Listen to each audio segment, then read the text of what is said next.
कामना की कि भगवान दोनों कामना को देख लिए, एक तो पुत्र बनने की चाह और दूसरा उसको मारने की चाह। भगवान ने कहा कि चिंता मत करो, ये दोनों तुम्हारी कामना जो है जरूर पूरी होकर ही रहेगी। इसीलिए वही रत्नमाला जो है पुतना बनकर आई है।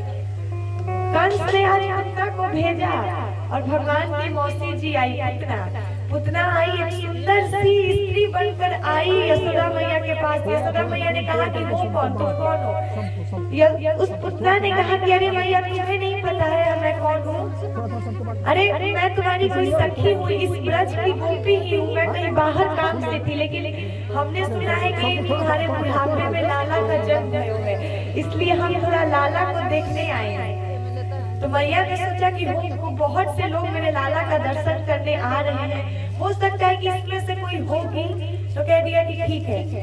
मैया अपने काम में लग गई और पुतना को भेज दिया भगवान पालने में थे, लेकिन वो सो नहीं रहे थे। लेकिन पुतना को देखा तो वो सोने का नाटक करने लगे। जैसे ही पुतना आई उसने देखा कि ये सो रहा है, लेकिन भगवान तो नाटक कर रहे थे। यहाँ पे संतों ने एक से एक टीका प्रस्तुत किया है कि क्यों भगवान ने पुतना को देखकर आंखें बंद कर ली।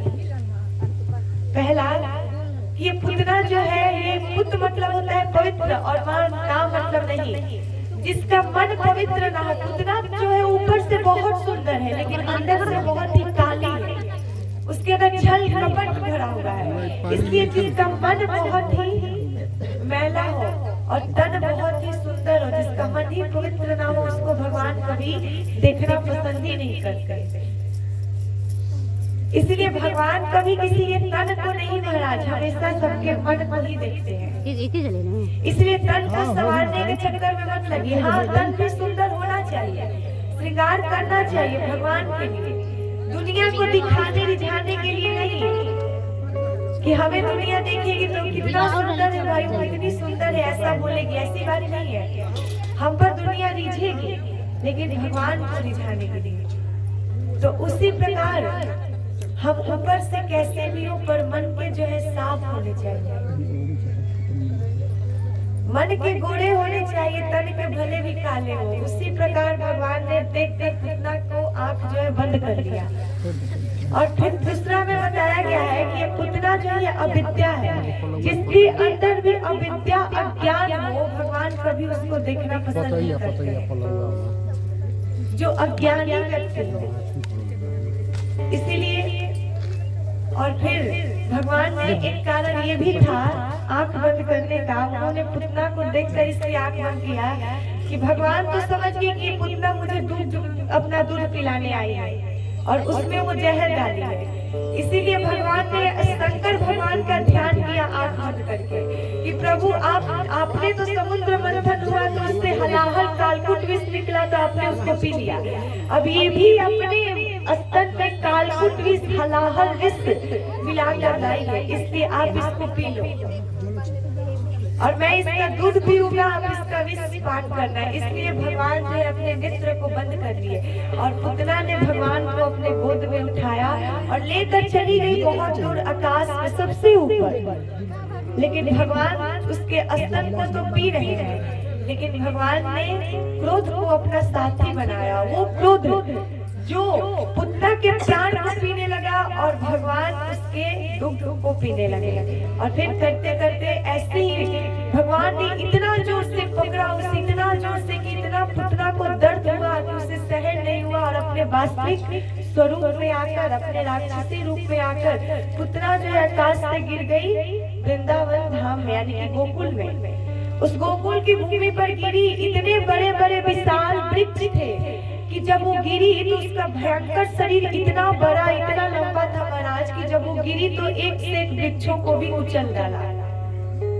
जब नंद बाबा आए मथुरा से, वो कंस को कर देने गए थे, जो प्रतिवर्ष चुकाने जाते हैं, हमेशा देने जाते थे। तो जब वो आए तो पूरे ब्रजवासियों के साथ पुतना के उस मृत शरीर का अंतिम संस्कार किया गया। उसको कुल्हाड़ियों से काटा गया, फिर करते करते उसका अंतिम संस्कार हुआ। पुतना को भगवान ने वो परम गति दी जो अपने अपने भक्तों को देते हैं।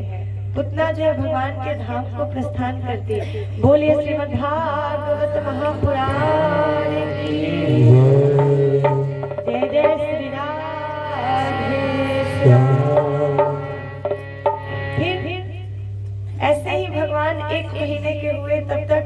एक सक्तासुर नामक दैत्य आया, भगवान ने उसका भी उद्धार किया। और त्रिनावर्त नामक एक राक्षस आया जो बवंडर के रूप में, आंधी के रूप में आया, गोकुल में आंधी तूफान ला दिया। भगवान ने उसका भी उद्धार किए। और फिर भगवान का नामकरण संस्कार हुआ। वसुदेव जी ने देखा मथुरा में कि मेरा पुत्र जो है वो गया है नंद बाबा के पास, लेकिन 1 वर्ष का हो गया, अभी तक उसका नाम नहीं रखा गया। इसीलिए उन्होंने अपने कुल पुरोहित गर्गाचार्य जी को भेजा कि गर्गः पुरोहितो यदुनाम सुमहात्मा कि ब्रजं जगामनन्तस्य वसुदेव प्रचोदिता।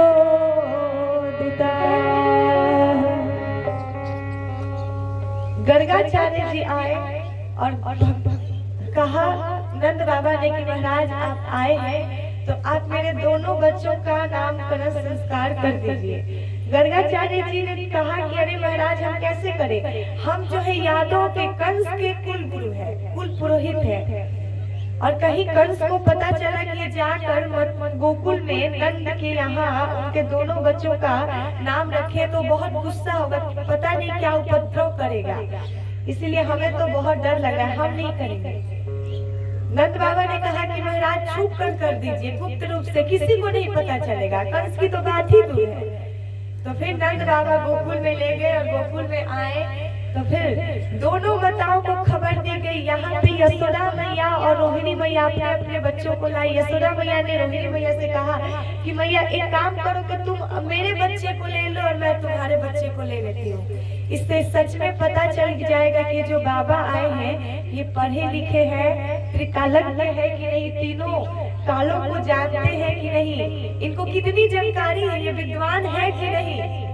और फिर ये भी पता चल जाएगा सबसे जरूरी बात कि हम दोनों का अपना बच्चा कौन सा है, कौन असली में किसके बच्चे हैं। तो मैया ने क्या किया कि भगवान को रोहिणी मैया को दे दिया और रोहिणी मैया ने बलराम जी को दे दिया यशोदा मैया को।